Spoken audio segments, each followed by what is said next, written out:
Hi, everyone. Scott St. Marie here, strategic advisor for Cannabis and Psychosis.ca, sitting down with Harrison, who has quite the story when it comes to cannabis and psychosis. Harrison, how you doing? Great, nice to see you. Good to see you too. I'm really curious. It's definitely hard to share a story when it comes to a mental health issue. So, what's kind of going through your mind right now that you're so open and able to share something like this? Why would you like to share this with people?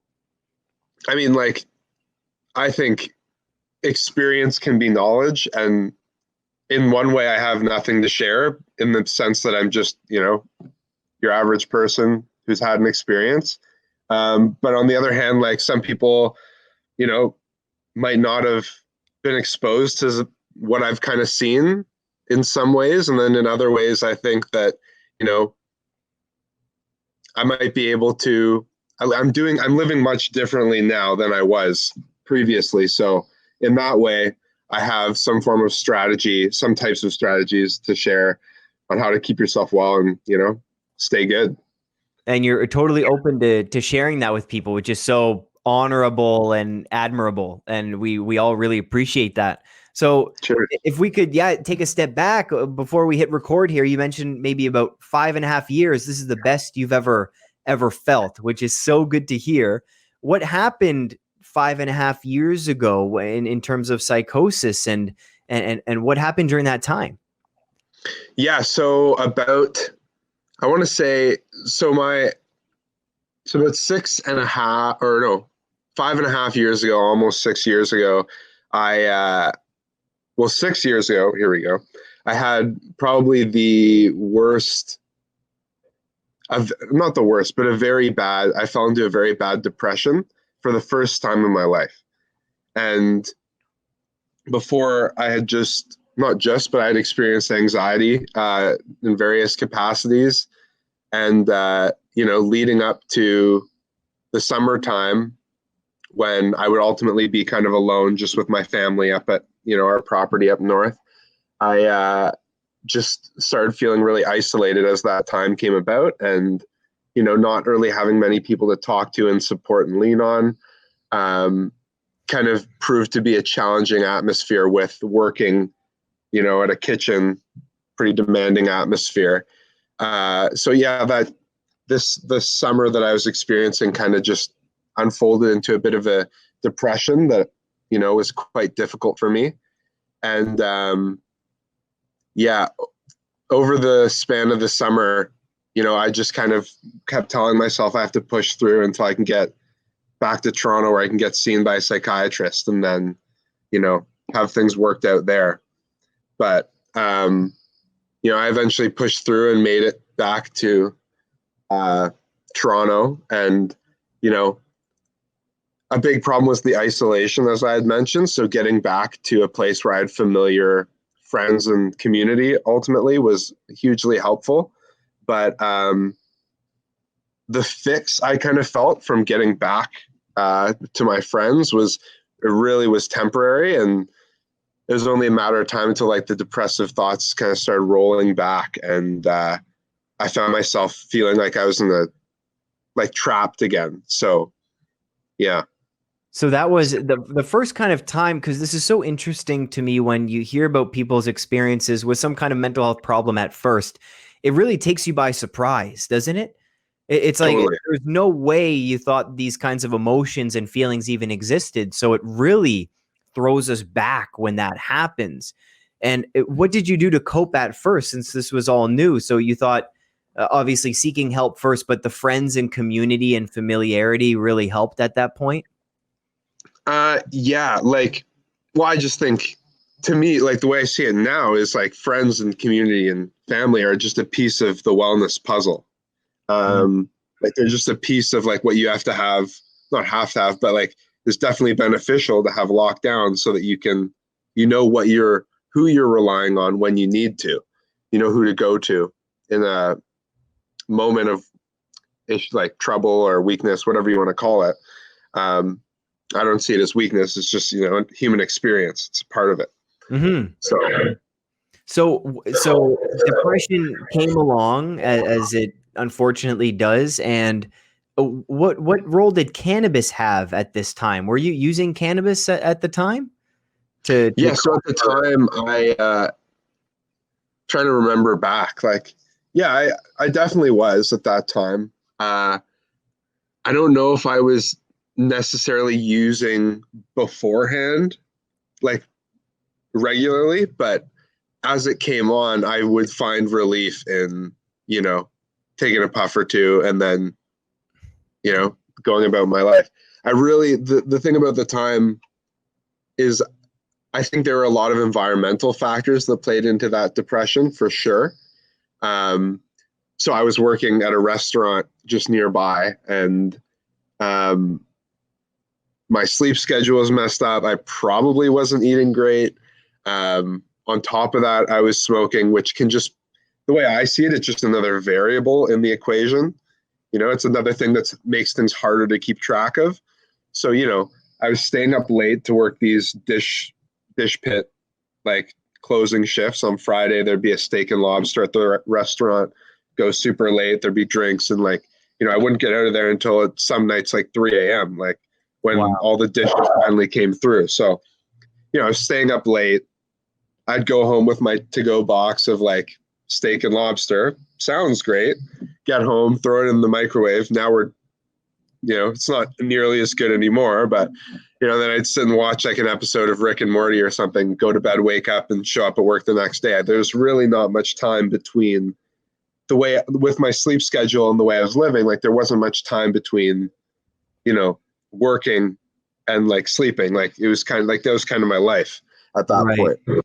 Which is like a heavy schedule too. Not a lot of downtime, you could even say, for Yeah, self-reflection. It's kind of like you had obligation to get home and then go back to work, right? yeah, That's fairly difficult for sure. So totally. so cannabis, a few puffs here and there, and that seemed to be working. When did psychosis, a psychotic episode, when did that come into play? Right. So it's pretty blurry, the way I have experienced it, like the way I remember it. And I mean, I remember it quite clearly, but explaining it. So basically after that summer, I mentioned that I went home to my community in Toronto and like I was around friends, and then things kind of started feeling better. But like my goal was when I was, you know, away was I have to get back, get surrounded by friends, and then get seen by someone to have this depression like taken care of. And I was pretty like dead set on like the pharmacological like route, you know, like taking an antidepressant or an SSRI to feel better. And, you know, like I was just like, I think that's what I have to do. So as I said, I came home, surrounded by friends and family, started feeling a bit better. And then over time, things just kind of dropped back into that familiar, unfortunate place of like the depressive state. And so I did exactly what I set out to do. I got seen by a psychiatrist and I started seeing them regularly. And I was pretty adamant. Like I was goal oriented, I'd say. I was like, what I need is an SSRI, or what I need is like just some medication. I was just like, I had been on ADHD medication since I was very young, like since grade 2. So I think a piece of me at the time was very, you can't really solve this problem without medication or drugs or whatever, you know, like I was just in my own head, had my belief, was firm in that, and like couldn't really be swayed in any direction necessarily. But you know, as it played out, eventually he puts me on an SSRI. I won't mention the name because it's not necessarily helpful, but I was just put on an SSRI, and then because of the nature of my later known diagnosis, because I mean now I know I live with the diagnosis of bipolar. It is what it is, and yeah. So for those who don't know, like SSRIs have the tendency to awaken mania in people who have that diagnosis. So that's exactly what happened. I spent kind of 5 days taking the medication. And on like the 5th day, I stopped. Well, like since I started taking it, I basically stopped sleeping properly. I was staying up much later. I have memories of being awake at ridiculous hours of the night, going in and out of sleep consistently, not really probably not getting the right cycles of sleep. And anyway, like going to school the whole next day, coming back, getting a bad sleep. This happened like, I believe Tuesday to Friday, 1 week. And by Friday, I showed up at school and was definitely in the realm of psychosis, mania, whatever you want to call it. And so, you know, people who experience bipolar can have these episodes totally organically or somewhat organically. But the way I see the experience, it was definitely drug-induced psychosis for sure. I was consuming marijuana at the time, probably a bit more than I would have liked to, but I was using it for like a relief from some type of, just like the thoughts, like give yourself a break from the thoughts. Like I thought what I was doing. But also at the same time, I'm taking this medication that was not making me sleep. So it's kind of -2, so to speak, in the sense of like doing things that aren't really necessarily going to help longer. So yeah, Friday was full blown, like, superpowers and, yeah. So leave it at that. Yeah. So that high that you felt, and first of all, we need to realize that you've just fast forwarded so much time in a short space. So we do realize that like the experiences you had, and it was such a real time. That's the thing with storytelling. Like we have to appreciate how much you did go through, right? For sure. Yeah. So that was to give you like a time span. That was like about midsummer. So around this time, 6 years ago or whatever, to about 3-4 months later into the school year, like, so it'd be like October or something. So what's interesting is this is kind of the conversation we like to have with youth, because I liked how you said marijuana was just like, it's just another variable, and it's not it's not so black and white. Like I took the puff and this is what happened. There was the school stress, social stress, the SSRI, and all of these different things mixed with marijuana, and it's hard to point fingers. So I can totally appreciate that. But you said the marijuana was giving you relief from cyclical thinking and things like that at the time. Yeah, I think it probably, like, as I said, like, or I don't think I mentioned this, but throughout that summer where I was feeling low, yeah, I had used here and there, and I found that helpful because it would be, at the risk of being, graphic, it was like the 2 hours, like the time you'd be high would be like the 2 hours that you didn't like feel those, super low self-esteem thoughts and like wanting to, the suicidal thinking and all that stuff. So honestly, like, I don't necessarily like look back on it and like wag my finger at myself because I did it. I'm like, you were just trying to stay alive. Like you were just trying to like give yourself a break in the day. But at the same time, like, is that going to be the most long-term helpful short-term relief? Like, Right. And I think a lot of us can empathize with that for sure. And when you look back at these past memories, we have to think that you were really doing the best you could at the time with what you were given with. Totally. Like a 17-year-old or something, like. Yeah. Right. And we do know way more about marijuana now than we did back then. So, and still at this time, very little, relatively. So Was it mania that you experienced, or was it psychosis? Did you get a doctor to kind of explain to you what happened? Yeah, I mean, at the time, it was labeled as psychosis NOS, so not otherwise specified, because they were waiting on more information. Like I would then, after being popped out the other end of CAMH's inpatient care. So that's what happened after. That's what happened after being in, you know, that Friday. I was experiencing a lot of like, ungrounded thoughts and like, the super high of mania, you could call it, on the bipolar spectrum. But yes, I lost my train of thought there for a minute. So yeah, it was psychosis. It was more labeled as a psychotic NOS episode. Yeah, right. So yeah, do I look at it as like bipolar, or do I look at it as like psychosis or the weed? Like where do I point the finger, or what do I look at it now as?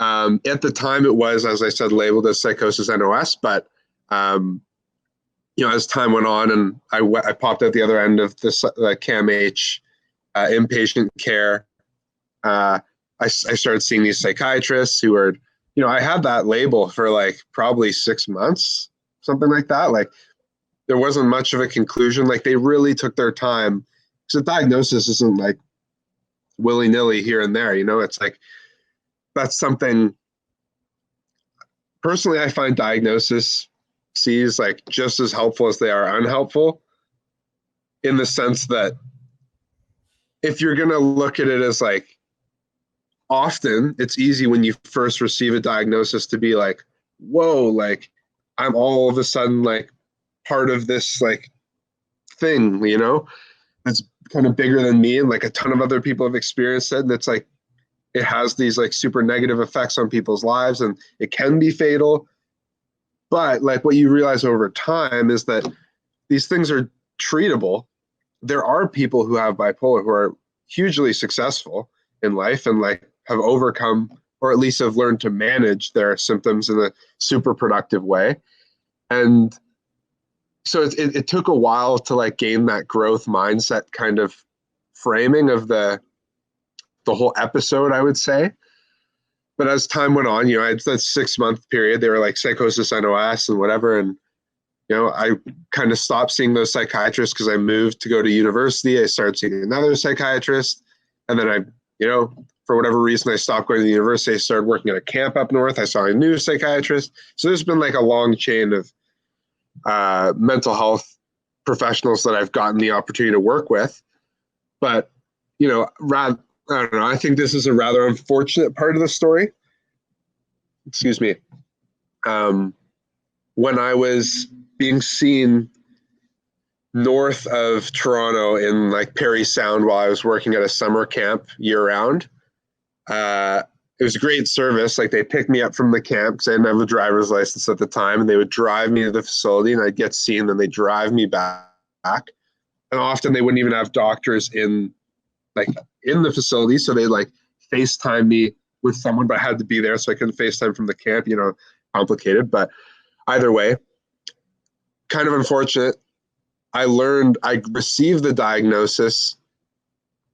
The psychiatrist like acted as if I already knew, and they just said it offhandedly. Like it must have just fallen through the cracks of the system, because they must have assumed I knew at some point, because I had 4 other, or whatever amount of other psychiatrists and mental health professionals take a look at me.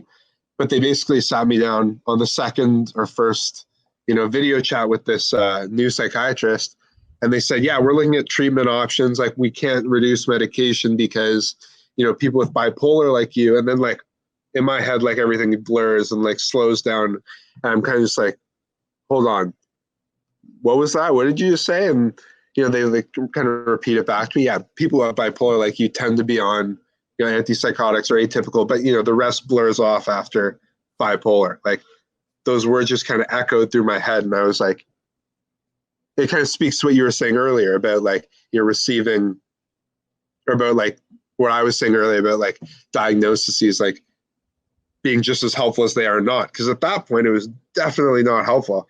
A, I wasn't ready to hear it. B, like, I didn't know what that even meant. Like bipolar, like that's something that kills people, you know, like that's like celebrities and rock stars who like, you know, end up overdosing or whatever. You know, like those are people that like I had heard of that had bipolar, you know, and like, you know, very, very difficult lives in the sense of like just struggling with your own thoughts. But, you know, to get back to the question of like the diagnosis, when I got that, as I said, it wasn't super helpful at first, but over time I got to a point where I was like, there's like, this is like the best thing in a way that could have happened, because what's being happened is I'm being taken from like psychosis NOS, or this like bubble, this field of like psychosis is like a symptom. So you have this symptom and like we don't know what happens. We don't know what is really going on there. That was my diagnosis before. I kind of leveled up to a point of, and it's kind of weird language, but like I got to a point where they changed the language to bipolar. And like, you know, it can be restrictive, but at the same time, I was like, I went from not knowing what was going on and then just being labeled by a symptom to now, like, there's a whole, like, tons of literature and bodies of knowledge, like, that exists on, like, how to live successfully with this illness, you know? Like, it's not the end of the world. But, like, it wasn't until I started diving into that literature and, like, listening to these podcasts and, like, watching YouTube videos and stuff about it that, like, would actually spell it out for me and show me that, you know, it's almost like a video game. Like, these are just your unique stats in a video game. You know, right. Like, you're just some random customizable character that has, like, these stats. You just have to learn to live with the stats and, like, how to maximize, you know, your output from life by, like, you're mitigating your symptoms and, like, holding on to the good feelings and, you know, trying to work through the negative ones so you know where they're coming from and stuff. Like, I think that's what I have to say about that. That's beautiful. So it's a diagnosis is, I love that. It's helpful, but then not helpful at the same time. And you kind of take what you can from that. But I can empathize with that, as I had a similar experience of you're kind of thrown off when you're given that, especially that I think there was a mix up, as you said. So they kind of said it with any preparation. So I'm really interested in what you're doing now, the strategies that you've created for yourself. You said you're better now than ever, living with bipolar disorder, having gone through this. We'll just call it an event, a human event that happened a while ago, right? And what are you doing now to stay healthy, to stay mentally and physically fit? Yeah, so I mentioned, like, I'm feeling, as you said, like, I'm feeling the best I have, and like since the event, so to speak. And that's a lot to say. Like, that really, like, there aren't words that I could say that make me happier, you know? Like, I went through this event, it radically changed my life, changed the way I live my life every single day. And I just, like, it's like 6 years later, man, like, not even necessarily hard the whole time, but, you know, ups and downs. 6 years later, I call it the recipe. I found the recipe, my recipe. It's different for everyone, I think. But, like, I think it's really been, like, this peak that I'm feeling now has only really come on in the past month. And I've started what I'm doing differently in this past, like, over the past 2 months that have made me feel this way is, you know, I have a pretty, I wouldn't say strict, it's actually pretty lax, but I have, like, minimum, like, fitness requirements for each day that I have to fulfill. Just because, like, I mean, I think it's one of the best ways you can actively affect your, like, mood, It's by like just being active. And so I'm working out, like doing certain things, and then I'm eating well and sleeping well. Like it's like those are my three like pillars of, feeling good. I mean, social connection is another one, and like, being able to tell people how you really feel and get stuff off your chest so it doesn't feel too burdening and whatnot. Like it's all important. But my big thing, I've learned I don't even rely on that as much as I thought I did. Like I used to think I needed someone to like get stuff off my chest, and I needed like friends close by and present to like, check in on me every so often. And yeah, that's important. And if you have it, great, use it. But like in my position, like what I'm doing is I don't know. Okay, so it's kind of quarantine related. It's coronavirus assisted plan. I was like, I got back to Ontario from BC where I was doing courses online because my school had shut down. And I was like, okay, I'm now back in the city. Like Toronto is kind of coronavirus crazy. Like I can't really go out and do anything. So I'm really going to have to dial in my health because I can't rely on my community as much anymore because I can't even get there. So I was like, all right, like let's find some online fitness subscription to subscribe to. And like, so I get like workouts on my phone. I do like, I think it's called high intensity interval training. Like those are, just do like 4 of those a week. And then on top of that, I have access to like open, like fresh water, and I've just been swimming daily. So I do 4 times a week, some HIIT training, and then I do daily swims. I don't even know how far I'm going anymore. I'm just like trying to go further each time at this point. And then I'm following a meal plan as well, just to, dial it all in. So that's my current, self-care. As I said, the recipe, the recipe for a good day, the recipe for good mood. I think it sounds very, and not to discount it, but it's simple, right? Let's not complicate it. Let's have these 3 basic human needs. Let's do them. I think it's the consistency that people find difficult, to do that fitness every day, to do the healthy eating every day without question, and then sleep. What keeps those habits in check? Because we talked about before we hit record, we were talking about accountability. How do you keep yourself accountable? Well, yeah, like, I mean, why do I do it every day? Like I'm 6 years in. I'm like, you mentioned it's simple. Like it almost sounds like condescendingly simple, It's like you've been told these things all your life. Like I went through a rebellious teenager stage where I was like, screw it. Like I want to do what I want. Like I want to like go out, have fun, like see my friends, like smoke up, drink every once in a while, like, like do that kind of thing.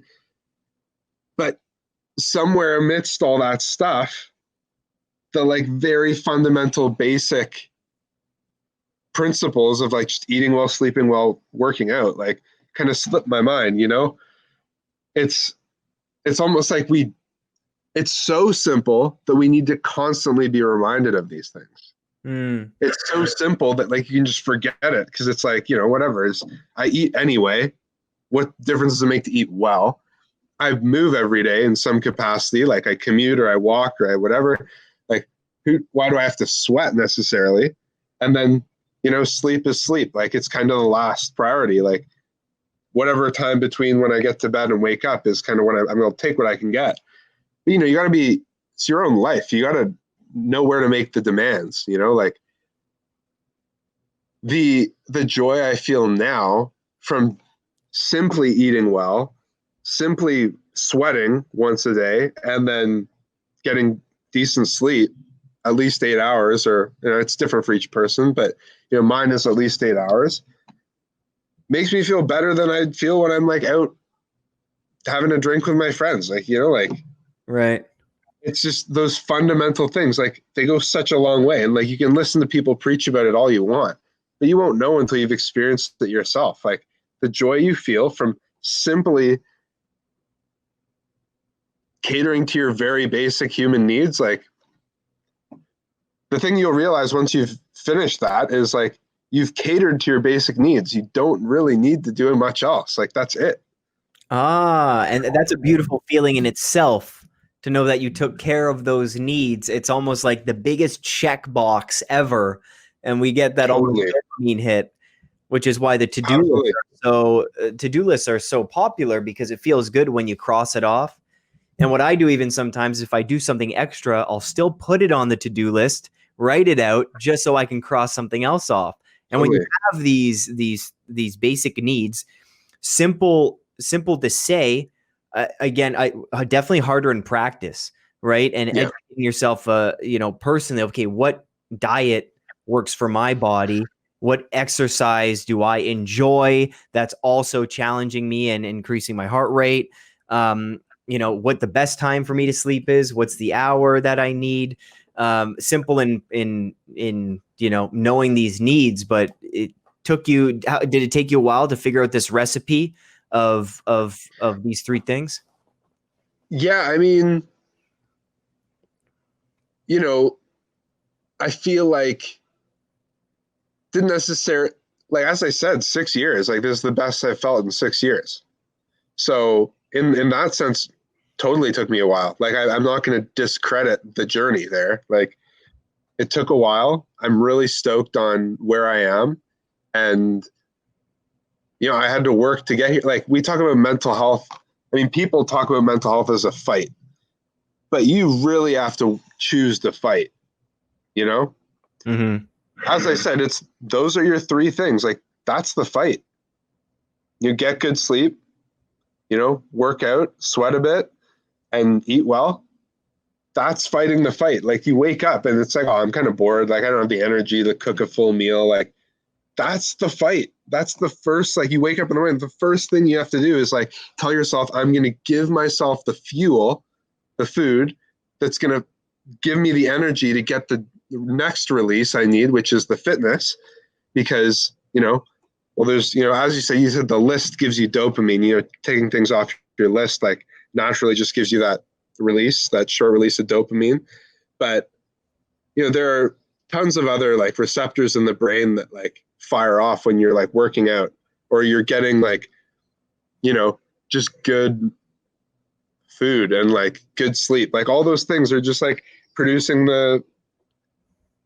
just what we need to get through the day. So I love that. I see it as like when we talk about the fight of mental health, like that's it. It's the whole picture. I honestly, like I couldn't, I make it seem kind of simple from this place I'm speaking from, but I'm honestly in a very privileged position to be where I am right now. And like, as I say, best in 6 years. I have intentionally taken this time to step back from kind of my life of responsibility and like things I need to do to say the time I'm investing right now is more important than any given task I'll accomplish. I've put like all tasks on hold to get eating, sleeping, fitness in line. It's my number one priority right now. And I've given myself this summer to do it so that I can build the habits, put them into my day, and get that dialed in before I add the stressors of like school or work or like, all that stuff. Because honestly, for people with a profile like mine, like bipolar, and a big piece of when I had that episode or how we framed it, the event, was like paranoia was like one of the first warning signs that came on that I kind of ignored. I just kind of like let take control of my life. By doing these things and like getting these three, pillars of my life, I like to say, like in check, I'm like pushing, like increasing the distance between me and my first warning sign, the way I like to see it. I really appreciate that. I love that. And I just like to end this off by asking you, the microphone's yours. If someone has maybe just gone through a state of mania for the first time, or someone experiencing, maybe they just received a bipolar diagnosis or just experienced a psychotic episode. If they're listening right now, what would you like to say to that person? Yeah, that's tough because there's so much. There's so many things like I wish I could hear when I was in that place. Like it's hard to just sum it up in one thing, but I'll do my best. My first mistake, I will say, was keeping to myself when things were bad and low. And even when they went high, like I kept to myself and I was just never suffer in silence, first of all. And second of all, suicidal thinking is a symptom of depression, and that's very real. But with that being said, if you ever experience suicidal thinking, it is exactly that, a symptom of depression, and which is a mental illness, which means you're not doing the thinking anymore. Something else, however you want to think about it, something else has taken the wheel and you're not in control anymore, in a sense, in terms of your thinking. And so whenever you think that way or have a feeling that's like that, first of all, tell someone. Second of all, identify it as depressive thinking. It's not yourself. It's not your own thoughts. It's something else in there taking the wheel. The real you is in there somewhere and, wants their real life back, and you can fight to bring it back for them. So I appreciate that. That's very strong and empowering words, Harrison. And everyone watching, I'd like to thank you for tuning in. Harrison, thank you so much for sharing your story and what's been helping you. And I'm so glad to see you doing well. It's amazing. Everyone, Cannabis and Psychosis.ca. We will see you there. Sign up to the newsletter. Make sure you stay informed, and we'll talk to you soon.